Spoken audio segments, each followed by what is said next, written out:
हरे कृष्णा। पौराणिक कथाओं के अंतर्गत भविष्य पुराण की चर्चा में आज हम पृष्ठ संख्या 341 में चर्चा करेंगे कि किस प्रकार से भगवान से चारों वर्णों की उत्पत्ति हुई, चारों युगों में भगवान के कौन कौन से अवतारों की चर्चा हुई और चारों युगों में मनुष्यों की आयु का क्या निरूपण हुआ। सूत जी बोले, शौनक, अव्यक्त जन्मा ब्रह्मा के मध्याह्न काल आने पर चक्षुआंतर मनवंतर में बड़ी भारी झंझावट आई, यहाँ तक कि उसके प्रभाव से हिमालय पर्वत भी कांपने लगा।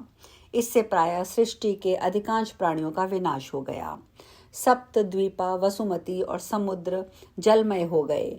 बस उत्तर दिशा स्थित लोकालोक पर्वत मात्र शेष रह गए। मुने, मनवंतर के लय होने पर संपूर्ण भूमि का लय हो गया। 1000 वर्ष तक पृथ्वी जल के मध्य में स्थित रही। तब भगवान विष्णु ने शंकर और ब्रह्मा जी के साथ आकाश में शिशुमार चक्र को स्थापित किया और सभी नक्षत्र मंडल और ग्रहों को पूर्ववत यथास्थान स्थापित किया। इन ज्योतिष चक्रों के द्वारा पृथ्वी का जल सूख गया और पृथ्वी भी सुस्थिर हो गई। 1 अयुत वर्ष बीतने के पश्चात पृथ्वी स्थल के रूप में दिखाई देने लगी। तब भगवान ब्रह्मा ने अपने मुख से महामनीषी और सर्व विद्या विशारद द्विजराज सोम को उत्पन्न किया। दोनों भुजाओं से महाबलशाली, राजनीति में पारंगत क्षत्रिय राज सूर्य को उत्पन्न किया और उर्वों से सरिताओं के पति रत्नागर वैश्य राज समुद्र को उत्पन्न किया एवं पैरों से कला विशारद, शास्त्र विहित कर्म करने वाले उत्तम विश्व के रचयिता शूद्र राज दक्ष को उत्पन्न किया। सोम से ब्राह्मणों, सूर्य से क्षत्रियों, समुद्र से वैश्यों और दक्ष से शूद्रों की उत्पत्ति हुई। सूर्यमंडल से स्वयं व्यवस्थक मनु उत्पन्न हुए। उनका सभी प्राणियों पर राज्य हुआ। विश्व रूप भगवान विष्णु पूर्वार्ध से तथा वामन परार्ध से उत्पन्न हुए। सतयुग में जो भगवान सनातन विष्णु विश्व रूप में अवतार लेते हैं, वे बाल स्वरूप में रहते हैं। उस समय मनुष्यों की परम आयु 400 वर्ष थी। त्रेता में युवावस्था प्राप्त श्रीहरि पूर्वार्ध से अवतरित हुए। इस युग में प्राप्त मनुष्य की परम आयु 300 वर्ष थी। द्वापर में वाधर्ववाप्य प्राप्त देव श्रीहरि हुए। इस समय मनुष्य की आयु 200 वर्ष थी और कलयुग में विश्वरूप भगवान मरण धर्मारूप में थे और धर्मशील व्यक्तियों की परम आयु 100 वर्ष हो गई। ब्रह्मा के परार्ध में जब वामन का अवतार हुआ, तब वे भगवान विष्णु महेंद्र अर्थात इंद्र के अनुज वामन बने। वे 4 भुजाधारी श्याम वर्ण एवं गरुड़ के ऊपर विराजमान थे। विश्वरूप के हित के लिए वे त्रियुगी बने। सतयुग में वामन के अर्धभाग से साक्षात त्रियुगी नारायण श्वेत रूप हरिहंस नाम से उत्पन्न हुए। त्रेता में भगवान यज्ञ रक्त रूप धारण करके उत्पन्न हुए। द्वापर में स्वर्ण गर्भ हरि पीतवर्ण रूप में उत्पन्न हुए। द्वापर की संध्या में कलयुग के आने पर विष्णु की तथा वामन की सभी कलाओं में के एकीभूत होने पर साक्षात विष्णु देवकी के गर्भ से वसुदेव के घर मथुरा में उत्पन्न हुए। ब्रह्मा आदि ने सनातन ब्रह्म की स्तुति की। इस समय प्रसन्न होकर भगवान ने देवताओं से कहा, देवगणों, देवों के हित और दैत्यों के विनाश के लिए मैं कलयुग में उत्पन्न होऊंगा और कलयुग में भूतल पर स्थित सूक्ष्म रमणीय दिव्य वृंदावन में रहस्यमय एकांत क्रीड़ा करूंगा। घोर कलयुग में सभी श्रुतियां गोपी के रूप में आकर रासमंडल में मेरे साथ रास क्रीड़ा करेंगी।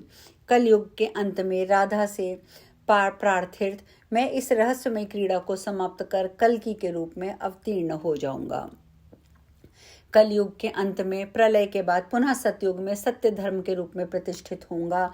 ये सुनकर देवगण वहीं अंतर्लीन हो गए। मुने, इस प्रकार से युग युग में भगवान श्री हरि की क्रीड़ाएं होती हैं। विश्वव्यापक भगवान के इस रहस्य को विष्णु भक्त ही जानते हैं।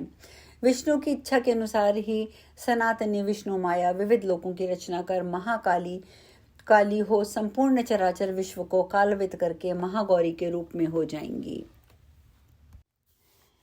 इसके बाद महर्षि शौनक ने पूछा, सूत जी, महाराज पृथ्वीराज के बाद कौन कौन से राजा उत्पन्न हुए? सूत जी ने कहा, मुने, पैशाच अर्थात की पठान राजा कुतुबुद्दीन अर्थात की कुतुबुद्दीन दिल्ली का शासक था और अति सुरम्य वलीगढ़ यादवों से रक्षित था। कुतुबुद्दीन 10,000 सैनिकों को साथ लेकर युद्ध के लिए वहां गया और वीरसेन के पौत्र श्रेष्ठ भूपसेन को जीतकर दिल्ली के नगर में राज्य करने लगा। उसी समय देशों में राजागण वहां आए। उन लोगों ने कुतुबुद्दीन को जीतकर देश से बाहर कर दिया। इस समाचार को सुनकर सहोद्दीन यानी कि जो शहाबुद्दीन था पुनः गौर से दिल्ली पहुंच गया। उस दैत्यराज ने राजाओं को जीतकर अनेक मूर्तियां और देव मंदिरों को खंडित कर दिया। इसके बाद बहुत से मलेच्छ वहां आकर रहने लगे। 5, 6 अथवा 7 वर्षों तक राज्य करके वे दिवंगत हो गए। मुनिगणों, इन सभी मलेच्छ राजाओं ने अनेक मंदिरों को तोड़ा, सभी तीर्थों और आश्रमों को दूषित किया। अतः आप लोग मेरे साथ हिमालय के ऊपर बद्रीवन की ओर प्रस्थान कीजिए। यह सुनकर नैमिषारण्यवासी सभी ऋषिगण दुखी होकर सूत जी के साथ नैमिष को छोड़कर बद्री क्षेत्र में चले गए। वहां सभी लोग समाधिस्थ होकर सर्वमय श्री हरि के ध्यान में स्थित हो गए। कुछ समय बाद समाधि से जागने पर ऋषियों ने जिज्ञासा प्रकट की और वह सूत जी महाराज से पुनः कल्प के इतिहास के विषय में पूछने लगे। सूत जी ने कहा, श्रेष्ठ मुनिगण, मैंने योग निद्रा में जो देखा उस कल्प के वृतांत को मैं कहता हूँ, आप लोग सुनिए। अनंतर मुकुल मतलब मुगल वंशी मलेच्छ राजा हुआ। वह मलेच्छ राज तैमूरलंग मध्य प्रदेश में आया। उस काल स्वरूप मलेच्छ राजा ने सभी आर्यों और मलेच्छ राजाओं को जीतकर देहली नगरी में बहुत उपद्रव किया। उसने आर्यों को बुलाकर कहा, तुम सभी मूर्ति पूजक हो, शालिग्राम तो पत्थर है, उसका पूजन कैसे उचित है? तुम सब उसे विष्णु मानते हो, वह विष्णु तो है ही नहीं। अतः तुम सभी के जितने भी वेद शास्त्र हैं उन्हें मुनियों ने संसार को ठगने के लिए बनाया है। और ऐसा कहकर तैमूरलंग ने शालिग्राम की मूर्ति को जबरदस्ती छीन लिया और जलती हुई आग में फेंक दिया तथा पूजित सभी शालिग्राम शिलाओं को ऊंटों पर लादकर वह अपने देश ले गया। उसने तातर देश में आकर अपना एक सुदृढ़ किला बनवाया। अपने सिंहासन पर आरोहण करने के लिए शालिग्राम शिला का पादपीठ बनवाया। यह देखकर सभी देवता बहुत दुखी होकर देवराज इंद्र के पास गए और विलाप करते हुए इंद्र से बोले, भगवान, हम लोगों की स्थिति तो शालिग्राम शिला में है, परंतु मलेच्छ राज तैमूरलंग ने शालग्राम को पादपीठ बनवा दिया है। देवताओं की बात सुनकर क्रुद्ध होकर देवराज इंद्र ने हाथ में वज्र उठा लिया और बड़े वेग से तैतिर दिशा की ओर फेंका। उस वज्र के घोर शब्द से सारा देश टुकड़े टुकड़े होकर खंडित हो गया और वह मलेच्छ अपने सभी सभासदों के साथ मृत्यु को प्राप्त हो गया। अनंतर प्रसन्न होकर देवताओं ने उन सभी शालिग्राम शिलाओं को ग्रहण कर गंडक की नदी में छोड़ दिया। पुनः वे सभी स्वर्गलोक चले आए। इंद्र ने देवताओं के साथ देवपूज्य बृहस्पति से कहा, भगवान, कलयुग के आने पर बहुत दैत्य उत्पन्न हो गए हैं। वे वेद धर्म का उल्लंघन करके हम लोगों के विनाश के लिए तैयार हो गए हैं। अतः आप हमारी रक्षा कीजिए। बृहस्पति बोले, महेंद्र, तुम्हारी जो श्रेष्ठ शची नामक पत्नी है उसे भगवान विष्णु ने वर दिया है कि कलयुग में मैं तुम्हारे पुत्र के रूप में अवतरित होऊंगा। तुम्हारे आदेश से वह देवी शची गौड़ देश में गंगा के किनारे शांतिपुर में ब्राह्मणी के रूप में तथा तुम स्वयं ब्राह्मण के रूप में अवतरित होकर देव कार्य को सिद्ध करो। यह सुनकर देवराज इंद्र 11 रुद्रों, 8 वसुओं और अश्वनी कुमारों के साथ सूर्य के अत्यंत प्रिय तीर्थराज प्रयाग में आए। उन्होंने माघ के मकर में सूर्य होने पर भगवान सूर्य की आराधना की। बृहस्पति ने आकर उन्हें भगवान सूर्य का यहाँ पर महात्म्य बतलाया। ऋषियों ने पूछा, सूत जी महाराज, देवगुरु बृहस्पति ने देवताओं को सूर्य का कौन सा महात्म्य बतलाया था? सूत जी ने कहा, ऋषियों, प्रयाग में जब देवगुरु बृहस्पति जी अपने आसन पर आसीन थे उस समय देवताओं के साथ इंद्र ने भगवान सूर्य के तत्काल प्रसन्न होने के लिए उन्हें महात्म्य बताने का आग्रह किया। बृहस्पति जी ने देवताओं से कहा, देवगणों, बहिर्षमती विठुर नगर में धात्र शर्मा नामक एक ब्राह्मण ने पुत्र प्राप्ति के लिए तपस्या करके प्रजापति ब्रह्मा को संतुष्ट किया। 5 वर्ष में भगवान प्रजापति संतुष्ट हुए। उन्होंने पुत्र, कन्या एवं पुनः पुत्र, इस प्रकार 3 संतानें प्राप्त करने का उन्हें वर प्रदान किया। धात्र शर्मा को 1 वर्ष के अंतर में तीनों संतानें उत्पन्न हो गईं। पुत्रों के लालन पालन से धात्र शर्मा बहुत आनंदित हुआ। धीरे धीरे वे बड़े होने लगे। धात्र शर्मा को इनके विवाह की चिंता होने लगी। तब इन लोगों ने उत्तम विवाह के लिए उसने गंधर्वपति तुम्बुर को हवन आदि में संतुष्ट किया। तुम्बुरु ने आकर उनके मनोरथ की पूर्ति का वरदान दिया। धात्र शर्मा वधु और जमाता को देखकर बहुत प्रसन्न हुए, किंतु इन लोगों ने विविध अलंकारों, धन, वस्त्र आदि की प्राप्ति के लिए वह चिंतित हो गए, क्योंकि वह 60 वर्ष का हो गया था और उसने पुनः धनपति कुबेर की विधिवत पूजा परंतु आरंभ कर दी। और प्रसन्न होकर भगवान कुबेर ने उसे बहुत सा धन दिया। स्वर्ण प्रदान करने वाली विद्या अर्थात मंत्र भी उसे प्रदान किया। धीरे धीरे समय बीतने पर वह बीमार होकर मरना सन्न हो गया। अपनी दशा देखकर उसने भगवान शंकर को स्तुतियों से संतुष्ट किया। भगवान शंकर ने 1 मास में ही उसे ज्ञान प्रदान किया।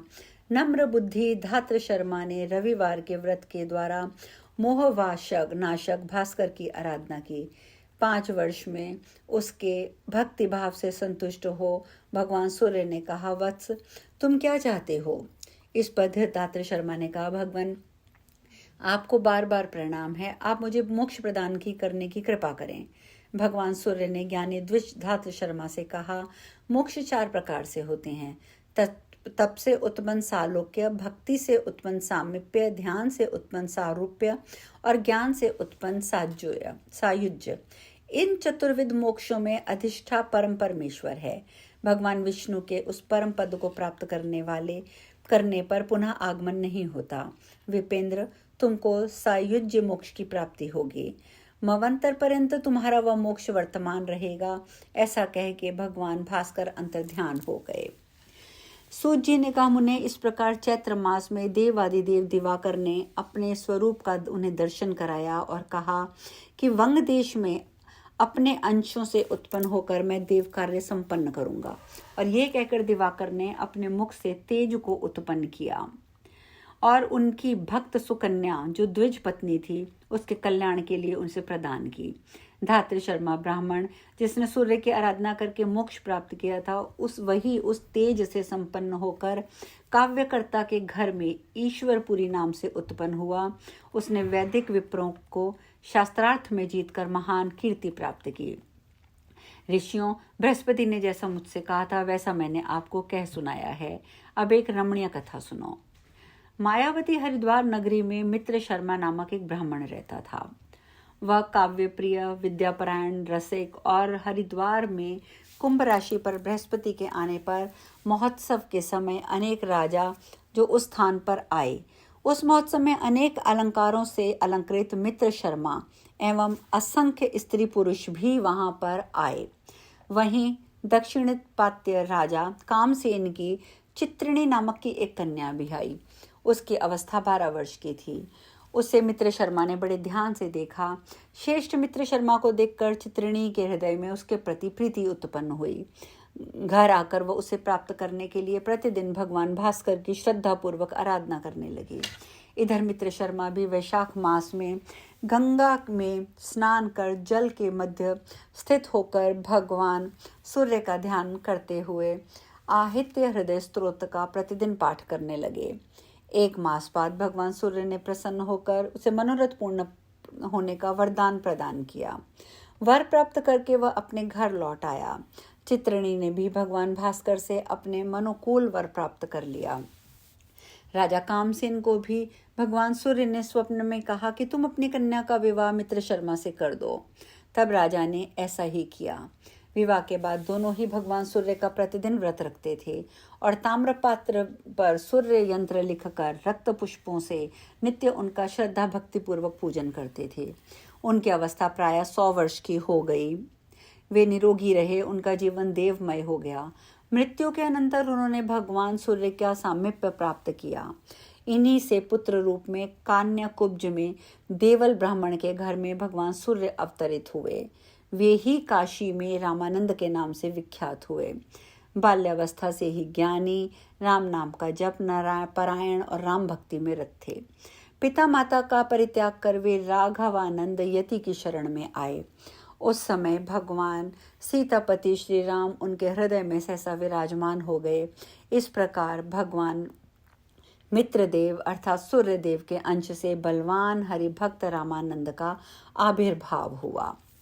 अब इसके आगे की कथा हम कल पढ़ेंगे। आज हम यहीं विश्राम लेते हैं। हरे कृष्णा।